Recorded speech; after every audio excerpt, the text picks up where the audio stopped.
All right, guys. So joining me via Zoom is Ghanaian filmmaker Anthony Anti. He's sort of buzzing at the moment with a feature, a film that is taking festivals by storm. The title of the film is The YIE. So Anthony, quickly take us through how this started for you. Sorry that I'm in the car, but the year was actually an idea we had back in 2015. And there was a story that we wanted to explore, but it was a bit too ambitious to get it done, so we just waited. Um, but I lived in Ghana till my 10th, and as a kid, there were like various different things that I encountered that I wanted to retell in a film. The scene where one of the characters is gonna get slapped by the mom because he was late. He was supposed to do the chores, but he went to play football, and because of that, he came home late. And the mom wants to slap him, and he dodges.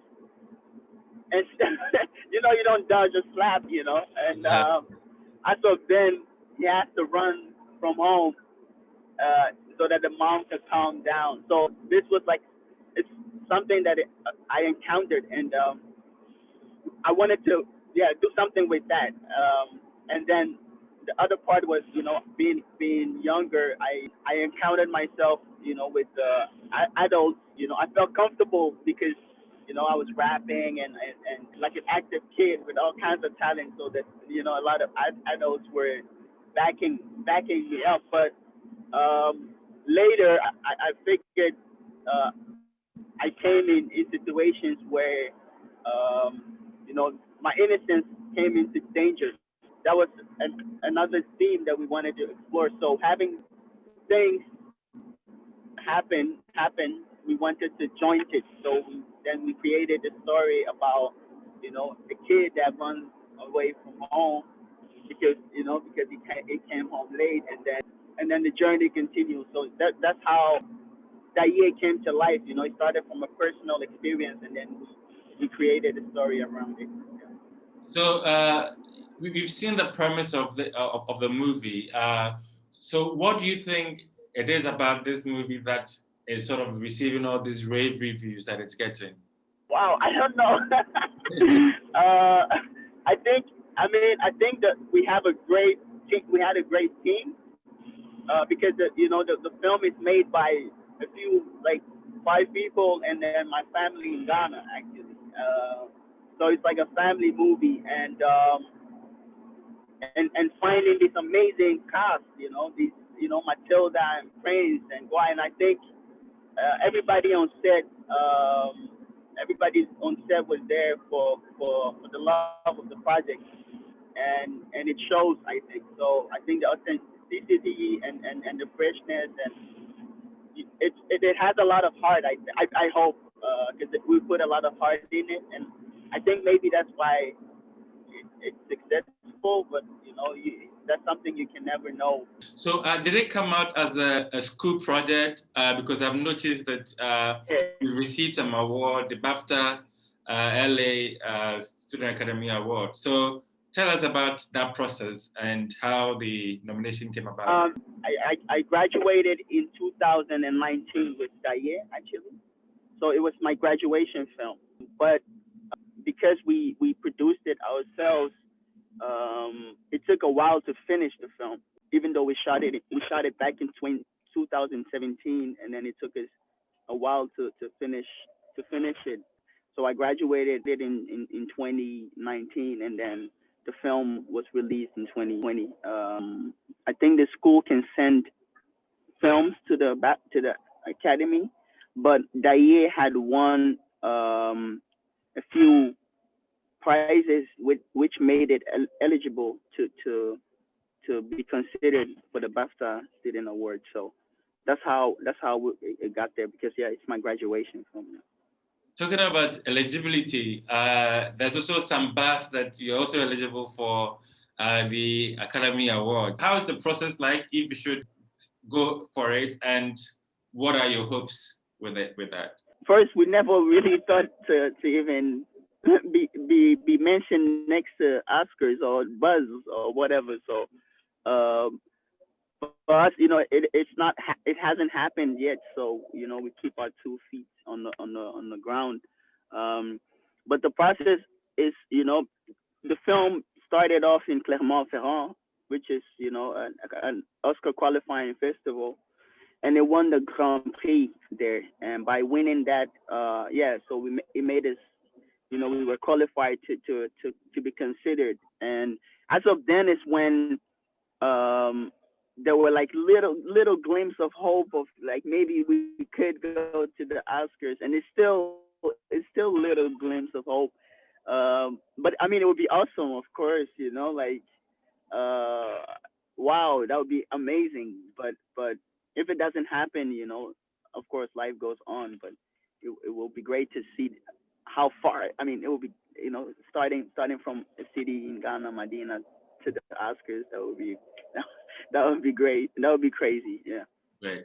But yeah. But You talk about yeah. a bit of the awards that it won, but you've also shown the film at a number of festivals around the world. And what are some of these festivals and your personal highlights so far of what has been this journey?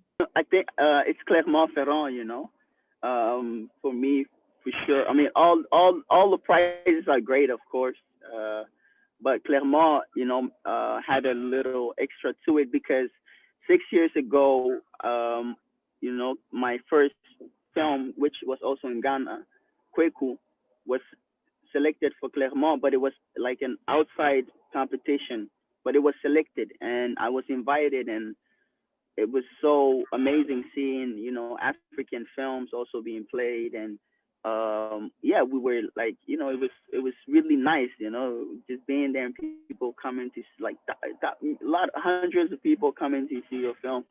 And there was this hall, this big hall, cinema hall, where 1,200 people could go, and the big screen where you could watch the film. But because I was outside of competition, my film was in there. But I said, one day I'll come back, and my film will be there. And then 6 years later, that year was selected in the international competition, and it was played in that big hall of 1,200 people, and it felt amazing, like for me that was like wow. And then winning the Grand Prix was just uh something. Yeah, we it was unbelievable. And then after winning that prize is when all the other festivals started showing interest. And yeah, and so it kind of like started from there actually. So it has it means a lot. Yeah. So in terms of exhibition, which other places, festivals would this air, and also how can the ordinary person see it in the future? I think the honorary person, how can the honorary person see it in the future? You can get it on Vimeo on demand. It's on Vimeo on demand. Like you can buy it for like three 99, I think. And it's been touring for almost 2 years. Second year that the film is gonna tour. So there won't be extremely a lot of I think it will be some festivals here and there, but you can always check it on Vimeo as of now, on Vimeo on demand for 3.99. Great. And about your personal journey, at what point did filmmaking start for you? After high school, but subconsciously I was always interested in how filmmaking started because in Ghana I remember my uncle had a TV. Not everybody had had TVs, but my uncle had this big TV. So every Sunday after church we would go to his house with the other family kids, and we would watch the film. And we saw this film, Fresh. I don't know if you know about this film. And a week after, in that film, the film we saw, a character died, got shot, and then died. And then the Sunday after, we saw another film, and I saw the same character again.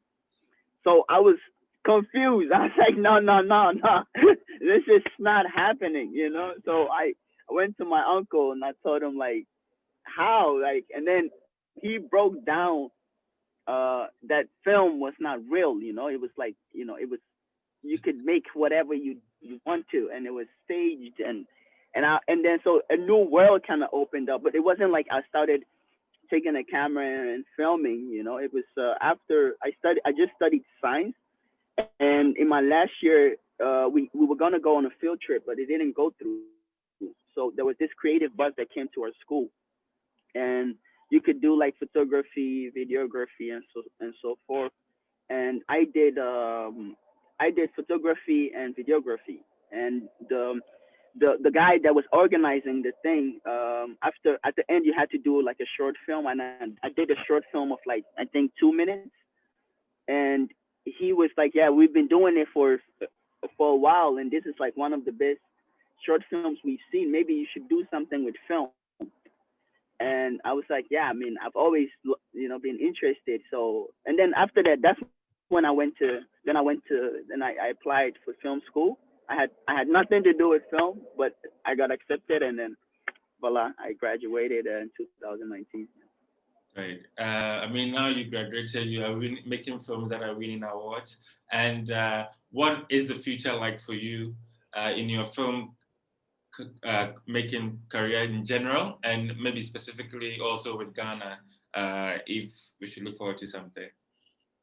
So for now, working on my first feature actually, and it's inspired by a book by the Nigerian writer Chika Onigwe, and it's a book about, you know, human trafficking actually, from Nigeria to Belgium.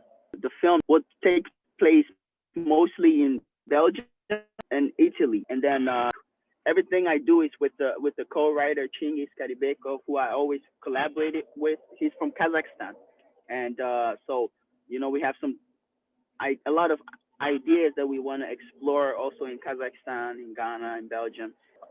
We just want to tell stories, you know, and make it look good and touching, and you know. So yeah, just working, you know, writing a lot, and trying to get my feature produced. Yeah. Fantastic. Well, all the best, Anthony. It's been good chatting with you.